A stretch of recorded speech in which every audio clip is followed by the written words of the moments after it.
Переписчик Рафаэль Фаткулин подходит к первому дому. Стучится. Никто не отвечает. Пытает счастье в следующем. Результат тот же. Но он обязательно сюда вернется. До конца октября переписчик должен опросить всех жителей своего участка.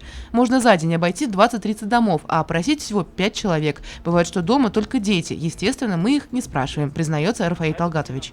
Микроперепись населения проходит удовлетворительно, но многих людей нет дома. Кто на работе, кто в отъезде. Единственная просьба, чтобы открывали двери, собак привязали и чтобы пускали в дом. Обошел, у меня всего 133 дома, из них обошел 33 на сегодняшний день. Сегодня вот еще поработаю до вечера.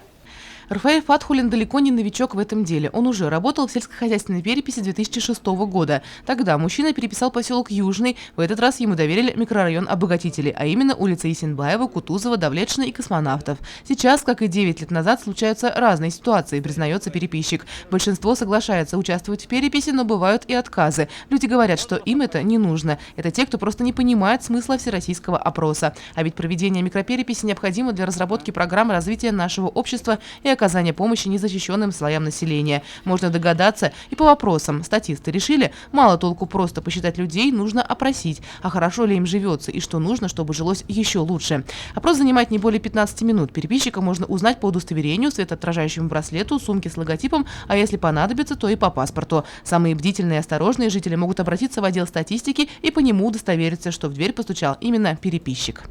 Елена Афанасьева, Глухомитова, Радмир Сингулов, Любовь Карпова, телекомпания СТВ.